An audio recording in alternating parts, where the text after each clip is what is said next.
Rohtak Lok Sabha seat से कांग्रेस प्रत्याशी Dipendra Hooda BJP उम्मीदवार अरविंद शर्मा ने बड़ी बढ़त बनाए हुए हैं।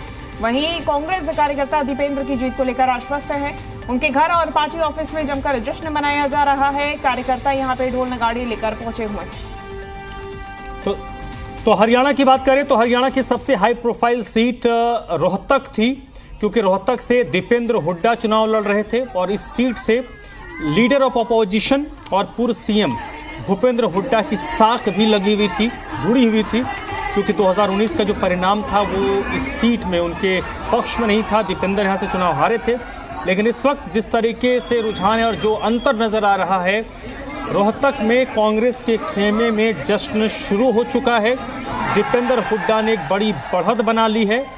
अरविंद शर्मा जो वर्तमान सांसद हैं, वो भारतीय जनता पार्टी के उम्मीदवार हैं, उनके सामने दीपेंद्र हुड्डा ने एक बड़ी बढ़त बना ली है। ये देखिए, जश्न भी शुरू हो चुका है।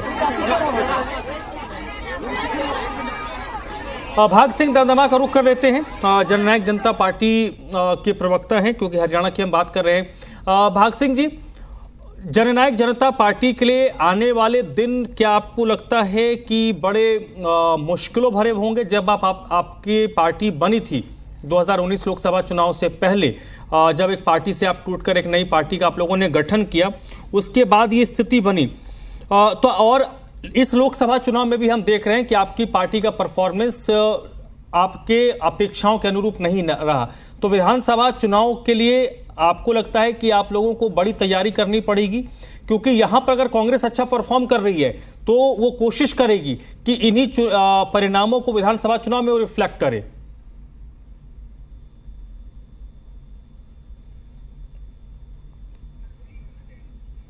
आपकी आवाज नहीं आ रही है बाग सिंह जी, आपकी आवाज नहीं आ रही है। एक मिनट। हाँ, अब आइए प्लीज। जी, मैं इससे पहले भी कर चुका हूँ चर्चा कि हाँ, परिणाम अनुकूल नहीं है, लेकिन आप इन परिणामों के अंदर एक बहुत बड़ी चीज देखिए कि जिस प्रकार जो मुकाबला था वो दो दलों के अंदर सिमट कर रहने के बावजूद 2019 के अंदर भारतीय जनता पार्टी ने वोट बहुत ज्यादा ली थी और 79 विधानसभा हलकों में लीड की थी। जो भारतीय जनता पार्टी ने 79 हलकों में लीड किया था, उसके बावजूद जो विधानसभा का चुनाव आया था तो भारतीय जनता पार्टी 40 सीट पे रह गई थी। लोकसभा और विधानसभा के चुनाव में बहुत ज्यादा फर्क है, बहुत ज्यादा अंतर है। आप लगा लीजिए कि अब तो 5 सीटें भारतीय जनता पार्टी हार चुकी है। विधानसभा चुनाव में क्या होगा अगर आप 2019 की एकदम स्थिति को देखें कि उस समय भी मोदी लहर पीक पर थी और आज लहर भी बता रहे थे, 400 पार भी बताया जा रहा था, लेकिन 5 सीटें हार जाते हैं। विधानसभा का आंकलन अभी आ जाएगा, क्योंकि पिछली बार 79 जीती थी, अब की बार ऐसी कोई स्थिति नहीं लग रही कि भारतीय जनता पार्टी पिछली बार की तरह 79 कॉन्स्टिट्यूएंसीज में लीड करेगी। और वो लीड कम होकर मेरा मानना है कि वो 40, 50, 45 पे रह चुकी है। आप इसी को एनालिसिस कीजिए कि भारतीय जनता पार्टी लोकसभा में 40-45 सीटों पे लीड करने की स्थिति में है इस समय, लेकिन जब विधानसभा चुनाव आएगा तो वो स्थिति कहां जाएगी? जननायक जनता पार्टी 2019 के लोकसभा चुनाव में बहुत पीछे रही है, कोई सीट के बल्कि आगे नहीं रही। एक हिसार सीट को यदि हम छोड़ दें मुकाबले में भी, लेकिन उसके बाद साथ ही जब 6 महीने बाद चुनाव विधानसभा का हुआ तो जननायक जनता पार्टी का वोट प्रतिशत बढ़ा। क्षेत्रीय दलों का जो विधानसभा चुनाव होता है तो उस समय वोट प्रतिशत, सीट्स उस समय बढ़ती हैं, और राष्ट्रीय दलों ने जितनी मेहनत, जितनी वोट ली होती है इस चुनाव के अंदर, उससे वो कम जाते हैं लोकसभा में। ये हरियाणा का पिछली 2 बार, 3 बार, 4 बार या 5 बार के कोई भी आप चुनाव उठाकर ले लीजिए, जननायक जनता पार्टी का कार्यकर्ता जिन्होंने पूरी मेहनत की है अपने अपने एरिया के अंदर, वो पूरी तरह से मजबूती के साथ हम साथ ही विधानसभा की तैयारी में अब जुट जाएंगे। और विधानसभा में जो मुद्दे हैं वो मुद्दे प्रदेश के मुद्दे होते हैं, राष्ट्रीय मुद्दों पे विधानसभा चुनाव नहीं लड़े जाते।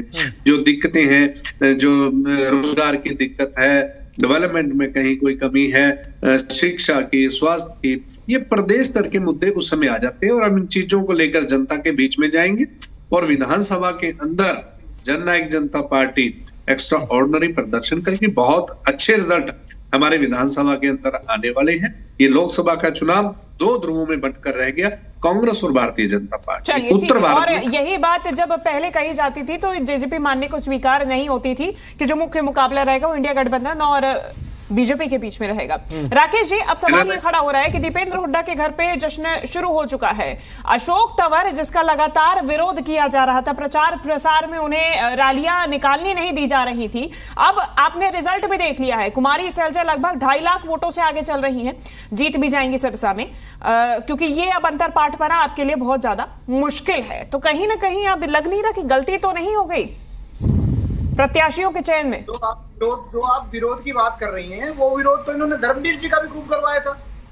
कांग्रेस ने इस प्रकार से किसानों के मुखौटे के पीछे से धर्मवीर जी का भी खूब गांव में इन्होंने विरोध कराया, और जिन गांव में विरोध कराया उन्हीं गांव से हम जीत कर भी आए। तो हो सकता है कि अशोक तंवर जी के समय वाकई में किसान ही विरोध कर रहे थे। देखिए, लोकतंत्र के इस महापर्व में जनता ने जो फैसला किया है, जनता जनार्दन होती है, जो फैसला किया है वो हम शिरोधारी है, उस फैसले को मान रहे हैं और मानना भी चाहिए, और उसी से सीख कर आगे की तैयारी करनी चाहिए।